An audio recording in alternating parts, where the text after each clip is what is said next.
우리 삶의 주변에서 바로 이런 사람들을 만나게 될 때가 있잖아요.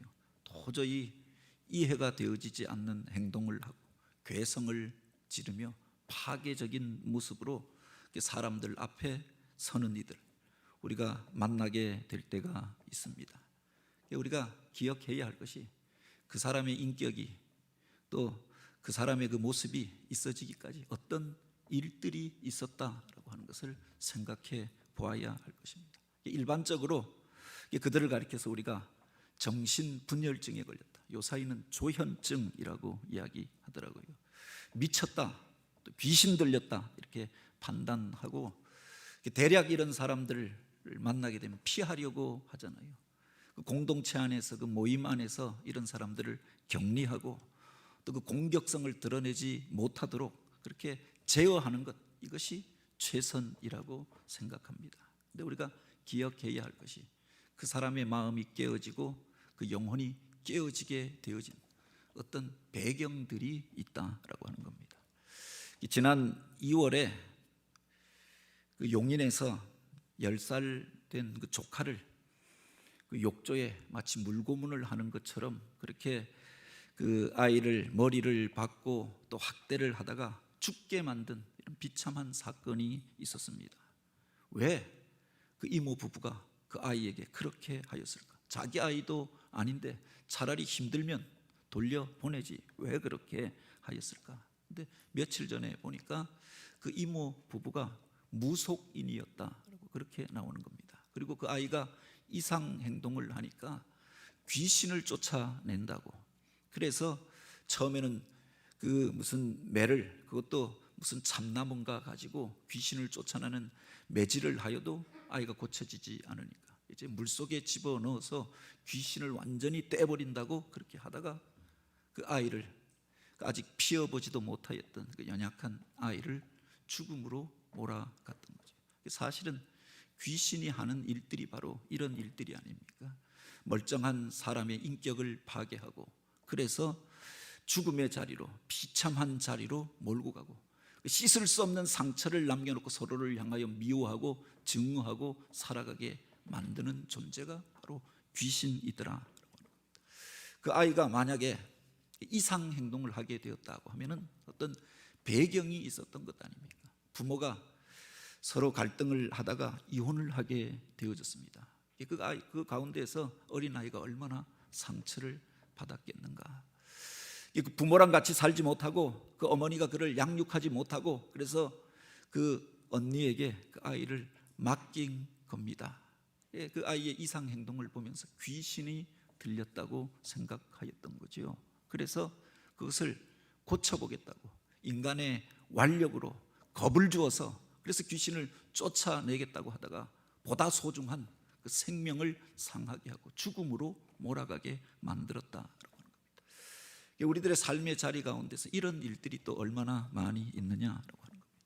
만약 우리 주변에 내 자녀들이 또는 나의 삶의 이웃들이 바로 이런 이상 행동을 하고 있다고 하면 여러분들은 어떻게 반응하십니까? 그가 귀신이 들렸다라고 생각되어지면은 어떻게 우리가 대처하고 또 그에 대하여서 그를 어떻게 치유할 수 있겠는가라고 하는 겁니다. 마가복음 5장에 보면은 한 귀신 들린 사람의 이야기가 기록되어져 있지요.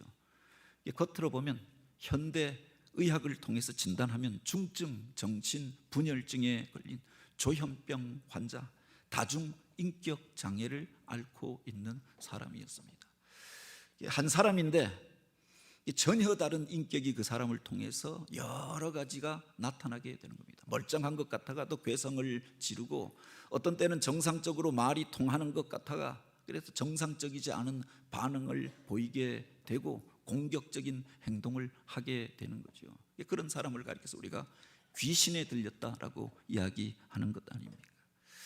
그래서 그 마을 사람들이 도저히 상종 못할 사람이다. 그래서 그 마을에서 그를 쫓아내어 버렸던 것 아닙니까?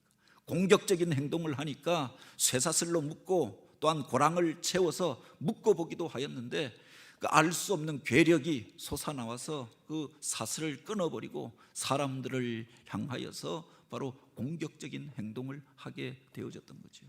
무덤가에서 괴성을 지르며 자기 몸을 돌로 자해하고 그렇게 비참한 모습으로 날뛰는 그 사람을 도저히 같이 살 수 없었기 때문에 마을에서 쫓아내 버렸던 것 아닙니까? 그래서 그 마을 어기 무덤가에서 기거하면서 살았다라고 하였습니다. 이른바 거러사 광인의 치유 사건이라고 알려져 있는 구절인데 이게 마태복음, 마가복음, 누가복음에 공히 기록되어져 있는 겁니다.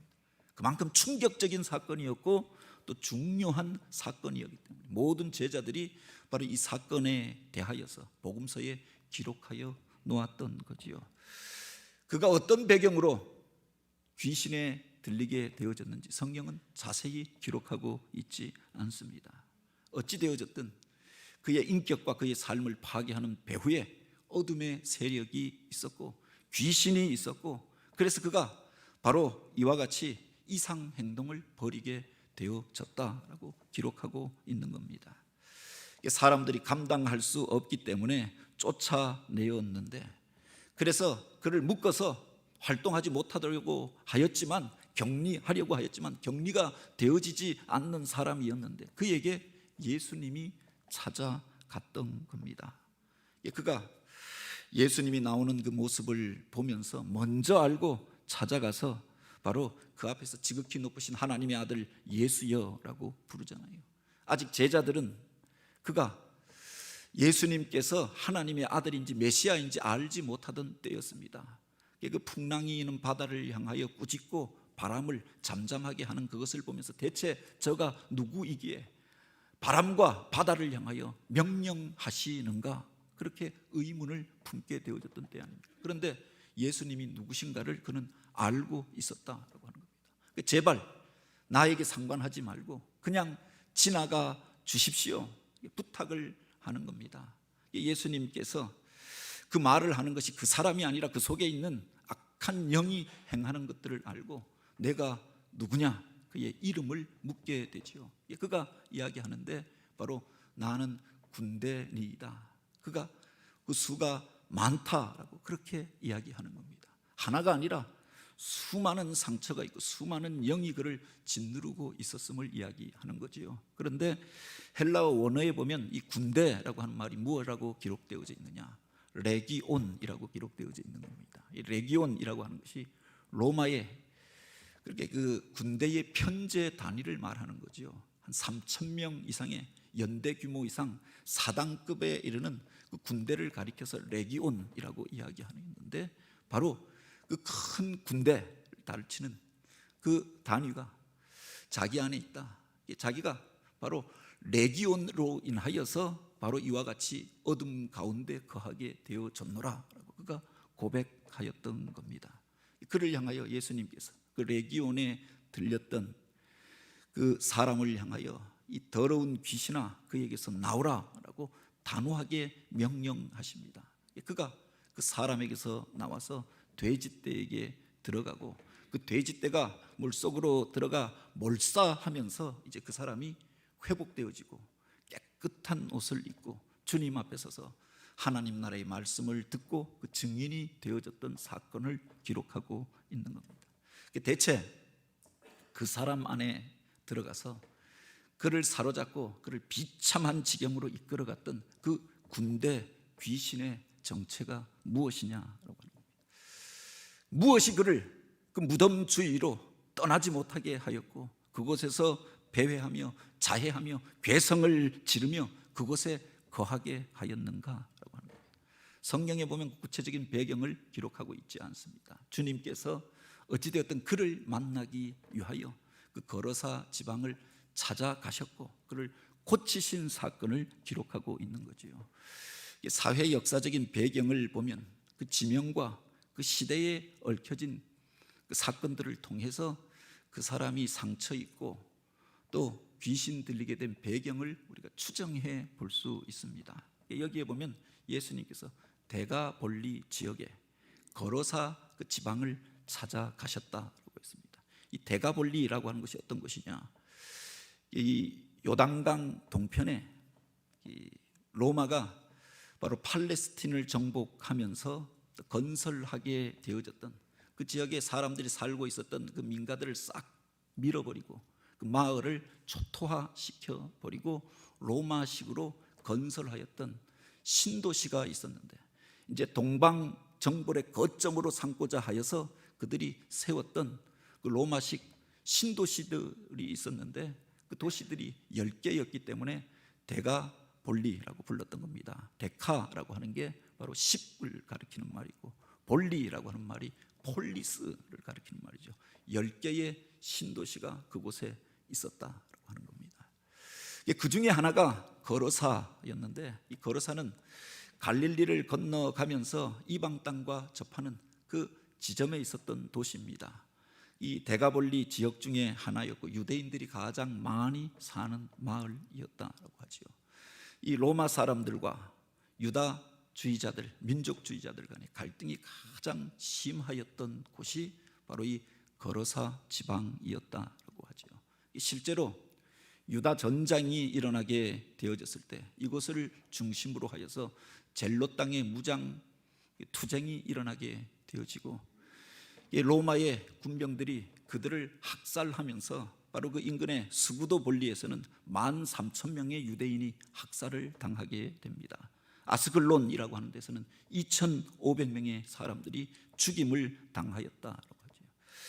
그 비참한 일들이 벌어졌던 역사의 현장이었다라고 합니다. 특별히 이 귀신 들린 사람이 무덤가를 떠나지 못하고 그곳에서 자기 몸을 자해하면서 괴상을 질렀다라고 하는 곳에서 그를 사로잡고 있었던 그 귀신의 정체가 무엇인가, 왜 그가 귀신에 들리게 되어졌는가라고 하는 것을 추정해 볼 수 있는데, 이 무덤이라고 하는 것은 죽은 자들의 공간이 아닙니까?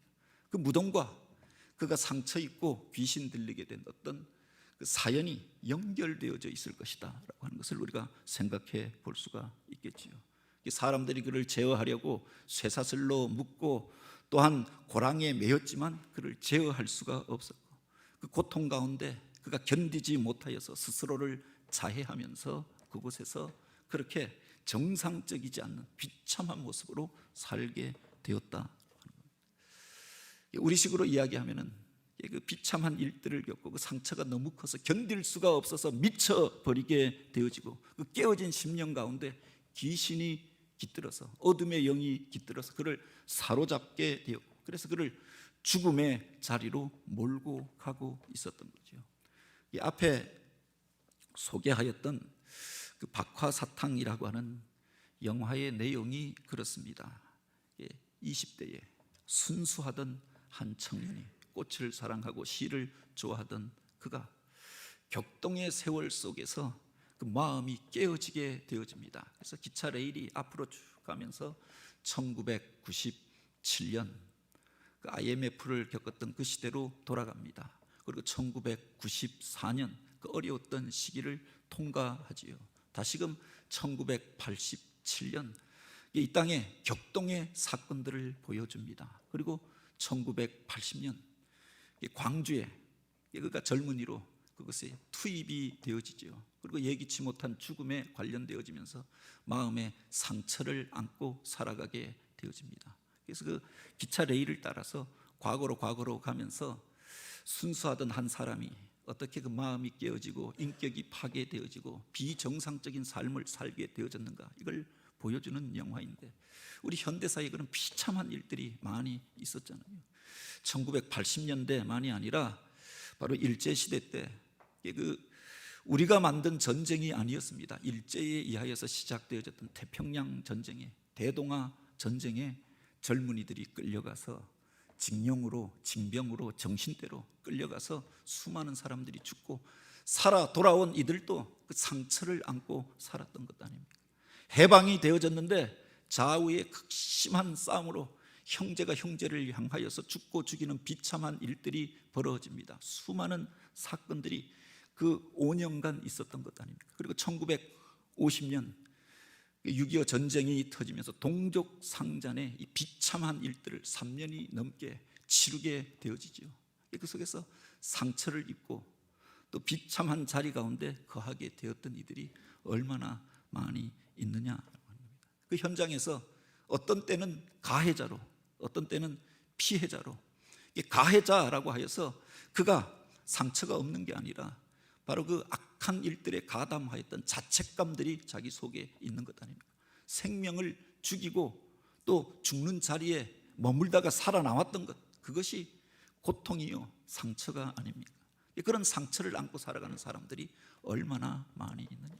우리 주변에서 때때로 보게 되어지는 이해할 수 없는 일들 가운데 바로 이런 상처와 아픔이 있었다라고 합니다. 그런데 중요한 것은 그 상처 가운데 어둠의 영들이 깃들게 되면서 그 상처를 씻어버리지 못하고, 그것이 마치 상처가 덧나서 골마버리고 결국은 팔을 잘라내고 다리를 잘라내고 죽음에 이르게 되어지는 것처럼 그 상처 때문에 비참한 자리에 전락하여서 바로 자해하고 죽음을 향하여 치달아가는 경우가 얼마나 많이 있습니까?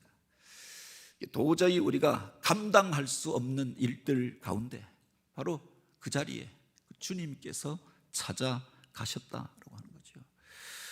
그 앞에 보면은 예수님께서 많은 사람들의 병을 치유하시고 천국 복음을 전파하시는 장면이 나옵니다. 많은 이들이 치유함을 받기 위하여, 그 복음을 듣기 위하여 주님 앞에 나왔습니다. 그런데 주님께서 이제 그 무리를 떠나서 제자들을 향하여 우리가 이 바다를 건너가자라고 말씀하십니다. 그 한밤중에 풍랑이 이는 바다를 건너가셨던 이유가 있지 않겠습니까? 바로 상처 입은 한 사람, 그 역사의 비참한 일들을 겪고 이제 어둠의 영에 사로잡혀서 살아가고 있었던 그를 고치기 위하여 그에게 찾아가셨다고 하는 거죠. 그리고 이제 그를 사로잡고 있었던 그 군대 귀신을 그에게서 뽑아내어서 돼지들에게 몰아내어 몰사시킴으로 이제 그가 회복되어졌던 겁니다. 살게 되어지고 이제 정상적인 사람이 되어져서 말씀을 듣고 바로 복음을 전하는 자가 되어졌던 거죠. 왜 하필 그 귀신들을 뽑아서 돼지떼에게 몰아 넣었을까? 우리가 그렇게 한번 생각해 볼 수 있습니다. 그냥 재수가 없어서 그 근처에 그 돼지떼가 있다가 죽게 된 것인가? 그런데 성경에 보면 이 돼지라고 하는 것은 부정한 동물의 대명사처럼 불려지고 있는 겁니다. 그래서 돼지라고 하는 것들, 그 음식을 먹지 못하도록 구약 율법에 이미 규정하여 놓고 있었던 것 아닙니까? 그런데 어떤 분들은 그렇게 이야기합니다.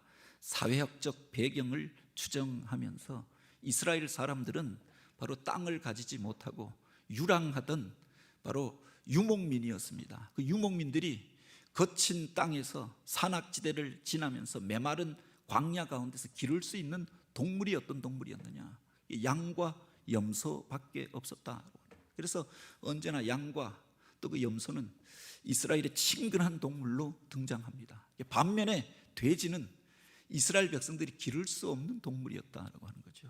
정착하여서 부유한 집에서 땅을 가지고 우리를 짓고 그래서 기름진 음식을 먹고 사는 동물이었던 겁니다. 가나안의 정착민들이 기르던 동물이었고 그들이 떠나왔던 애굽의 그 지배층들이 좋아하던 동물이었다고. 지금 이스라엘 백성들을 지배하고 있었던 헬라와 로마 사람들이 그렇게 집에서 기르던 동물이 돼지였고 그들이 좋아하던 음식이 돼지였던 겁니다. 이스라엘 사람들 입장에서는 사람의 음식을 빼앗아 먹는, 그래서 그들이 도저히 기를 수 없고 감당할 수 없는 동물이 돼지였던 거지요. 이방의 문화를 상징하는 것들이 바로 돼지였다고 하는 겁니다. 이스라엘의 역사 가운데서도 그 비참한 일들과 관련하여서 돼지가 그 중심에 있었던 것들을 보게 됩니다. 주전 167년 신구약 중간기라고 이야기하는데 그때 시리아의 안디오쿠스 6세가 바로 예루살렘을 향하여 쳐들어와서 그 성을 함락시켰던 일들이 있었습니다. 그가 그 유대 지역을 통치하고 예루살렘에 들어와서 정복 군주가 되면서 먼저 하였던 일들이 있는데 자기의 그 군대의 위용을 자랑하기 위하여서 성전에 들어와 제우스 신상을 하나님을 예배하던 그 처소에 세웠다고 하는 겁니다. 그리고 이스라엘의 지도자들, 유대의 지도자들로 와서 그 앞에 제우스 신상 앞에 절을 하도록 하였던 거지요. 하나님 앞에 번제를 드리던 그 번제단에 돼지를 잡아서 각을 떠서 그 머리를 올려놓고 그 피를 제단 주위로 뿌리고 그리고 그 고기를 제사장들로 먹게 하였다고 할 겁니다. 제사장이었던 엘르아살이 이것을 거절하면서 그 자리에서 몸이 도망나서 죽임을 당하고 이 일에 대하여 항의하던 그 유대 여인은 그 가족들과 함께 앞으로 끌려 나와서 혀가 잘리고 온몸에 피부가 벗겨지고 끓는 가마속에 던져서 그 아들들과 함께 죽는 이 비참한 일들이 바로 벌어지게 되어지지요. 그들에게 바로 이 돼지는 지옥의 상징이었다라고 하는 겁니다. 그 이후에 마카베오서에 보면은 이제 그를 통하여서 그 분노한 군중들이 일어나고 그리고 이 안디오쿠스를 몰아내고 그 성전을 정화하는 일들을 벌이게 됩니다. 이것이 수전절의 유래가 되어지지요. 그리고 그 이후에 유다 전쟁을 통하여서 이제 젤로 땅이 반란을 일으키고 로마의 군병들을 예루살렘에서 몰아내는 일들이 있었습니다. 근데 그게 끝이 아니라 그 뒤에 보면은 바로 로마의 제10군단이 가장 강력한 정예 군대가 유다로 진주하여서 각 마을들을 다 불태워 버리고 예루살렘을 완전히 함락하고 성전을 불태우고 돌 위에 돌 하나도 남기지 않고 무너뜨려 버렸다. 그들을 통해서 비참한 일들이 예루살렘에서 벌어지게 되어졌는데 이 로마의 제10군단의 상징 깃발이 기장이 무엇이었느냐? 그게 바로 숫돼지였다라고 하죠. 그 돼지가 새겨져 있는 그 깃발을 들고 예루살렘에 그들이 진주하였고 그리고 이 비참하고 악한 일들을 행하였던 겁니다. 많은 사람들 속에 그 일들을 겪으면서 상처를 가지고 있었던 사람들, 그 어둠의 영에 저항할 수 없는 그 세상의 권세 가운데 상처를 안고 비참한 삶을 살아가던 시대였던 겁니다. 그때 주님께서 바로 이 치유의 기적을 행하시는데 그 귀신들을 뽑아내어서 돼지떼에게 들어가게 하시고 그 돼지떼를 그렇게 물 가운데로 쏟아 넣어서 몰사시킴으로 그들 가운데 참 자유와 회복의 일들을 일으키셨다고 하는 겁니다. 어떤 사람이 병에 걸리고 상처를 안게 되면 그것을 그렇게 깨끗하게 치유하는 방법이 바로 그 원인을 치료해야 하였던 것 아닙니까? 마음속에 한을 품고 있었는데 그 원인을 치유하시고 그것을 통해서 그 사람이 온전히 회복되어져서 새로운 삶을 살게 되어졌던 거지요. 우리가 기억해야 할 것이 우리들 안에 어떤 사람을 향한 미움, 과거의 일들에 대한 상처들을 안고 그것을 치유하지 않고 계속 살아가다 보면 그 상처에 병균이 깃드는 것처럼 어둠의 영이 깃들고 귀신이 깃들어서 내가 나중에는 그 귀신의 종이 되어지고 어둠의 종이 되어져서 사망의 자리를 향하여 치달아 갈 수 있다고 하는 겁니다. 이것이 치유되어져야 우리가 정상적인 삶을 살고 하나님이 기뻐하시는 복을 누리면서 살 수 있는 것 아닙니까? 그를 치유하기 위하여 주님께서 찾아가셨던 거지요. 귀신 들렸다라고 하는 것은 그냥 어둠의 영이 어떤 사람에게 그냥 지나가다가 더 씌워진 것이 아니라 역사의 사건 속에서 자기 속에 남겨져 있었던 상처를 우리가 치유하지 아니할 때 그것이 귀신 들림의 이유가 되어지더라라고 하는 겁니다. 이것은 개인의 인격 안에서만 역사하는 것들이 아니라 사회적인 구조나 큰 어떤 사건들을 통하여 그 폭력을 통하여서도 사람들이 상처를 입게 되어지고 트라우마를 겪게 되어지는 것 아닙니까? 세상의 정사와 권세와 이 어둠의 세상 주관자들을 통하여서도 역사하는 일들이 있더라. 이것이 더 강력하기 때문에 개인이 여기에 저항하여서 이 세상을 바꾸고 또 그 사람을 치유하는 일들이 불가능한 것처럼 보여지는 것 아닙니까? 그 사람이 어떻게 고침받고 치유되어지고 회복되어졌느냐? 이 본문을 보면은 바로 주님께서 그를 찾아가셨던 것들을 보게 되죠. 주님의 사랑이 먼저 있었다라고 하는 겁니다. 병들고 또 약하여서 귀신 들려서 사람들이 모두 외면하고 쫓아냈던 사람입니다. 모두가 피하여 가던 사람이 아니겠습니까? 그런데 굳이 주님께서는 그를 만나기 위하여서 풍랑이 있는 바다를 건너서 그 어두운 밤에 이방인의 땅 거로사 지방을 찾아가셨던 거죠. 그 뒤에 보면 바로 그를 고치고 유다 땅으로 돌아오셨던 것들을 보면 그를 만나기 위하여 가셨던 걸 보게 됩니다. 주님을 만날 때 그가 치유함을 얻게 되어졌던 거죠. 사람의 완력으로 치유가 되어지는 게 아니라 누가 이상 행동을 한다고 하여서 강제로 짓눌러서 그렇게 위협한다고 해서 그 사람의 그 문제가 해결되는 게 아니더라. 그 마음의 상처는 그 원인을 치유해 줘야 하는 것 아닙니까? 그를 고칠 수 있는 의사를 만날 때 고침을 받게 되어지는 거죠. 예수님께서 찾아가셨을 때, 그가 예수님을 만나게 되었을 때, 그를 통하여서 이제 하나님 나라가 임재하게 되어지고 그가 온전한 회복을 경험하게 되어졌던 것 아닙니까? 그 앞에 보면 주님께서 모든 도시와 마을에 두루 다니시며 그 회당에서 가르치시며 천국 복음을 전파하시며 모든 병과 모든 약한 것을 고치시니라 라고 했습니다. 이 땅 가운데 오셔서 천국 복음을 전파하시고 가르치시고 치유하는 사역들을 행하셨는데, 바로 그 치유와 축사의 사역은 하나님 나라의 선포와 관련이 있었던 거죠. 하나님 나라가 임하게 될 때 온전히 회복되어지고 치유함을 경험케 되어지고 어둠의 권세가 물러가게 되어졌던 것 아닙니까? 바로 그 주님께서 오셔서 다스리게 되어졌을 때 그가 회복되어졌다라고 합니다. 내가 하나님의 손을 힘입어, 내가 하나님의 성령을 힘입어 이 일을 행하는 것이면 하나님 나라가 이미 너희에게 임하였느니라. 주님께서 그렇게 선언하십니다. 주님께서 그를 찾아가셨을 때, 그 마을에 오시게 되어졌을 때, 주님을 만나게 되어졌을 때 인생의 문제가 해결되어진 줄 믿으시기 바랍니다.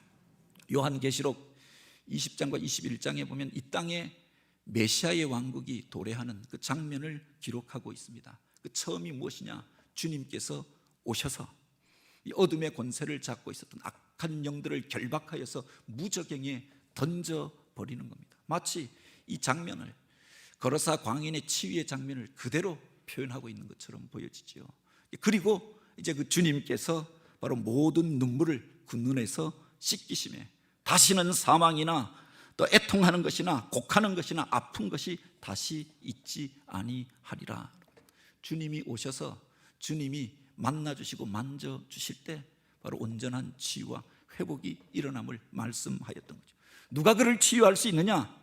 보좌에 앉으신 이가 이르시되 보라 내가 만물을 새롭게 하노라 라고 하셨습니다. 어떤 사람이 인간의 방법으로 그 사람의 근원의 문제를 해결할 수 있는 것이 아니라 주님이 오셔야, 주님을 만나야 해결이 되어지는 것 아닙니까?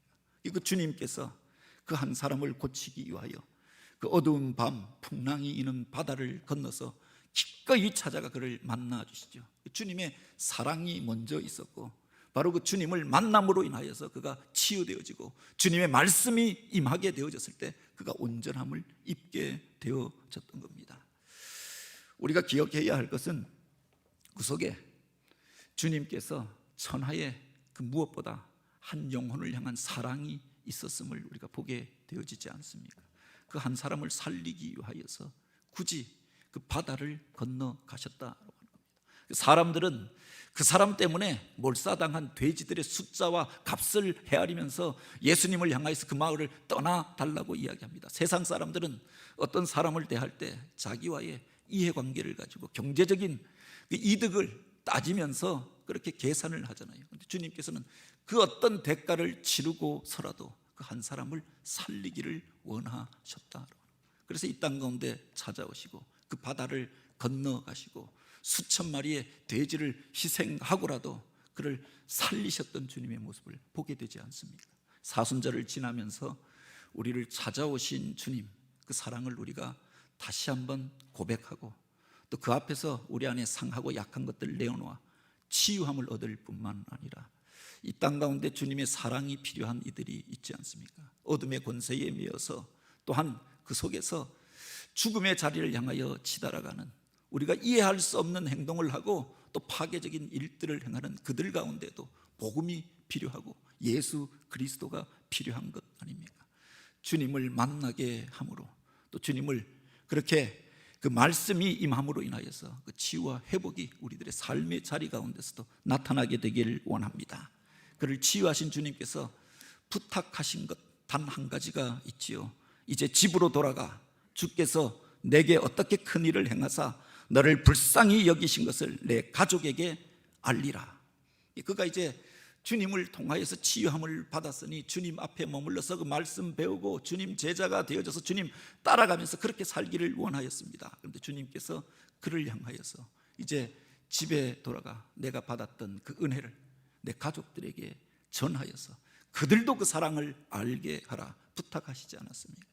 오늘 우리들에게 주어진 하나님의 그 부름의 음성들을 우리가 듣게 되기를 원합니다. 우리를 살리시고 구원하셨던 그 주님, 그 어둠의 권세로부터 우리를 부르시고 깨끗게 하여 주셨던 그 주님의 사랑을 내가 만나는 사람들에게, 특별히 내 사랑하는 가족들에게 전하여서 함께하여서 그 사랑 가운데 거하며 주님의 영광을 노래하며 찬양하며 주님께서 걸어가신 그 길을 쫓아가는 교회요 성도들이 되어지길 주님의 이름으로 축복합니다.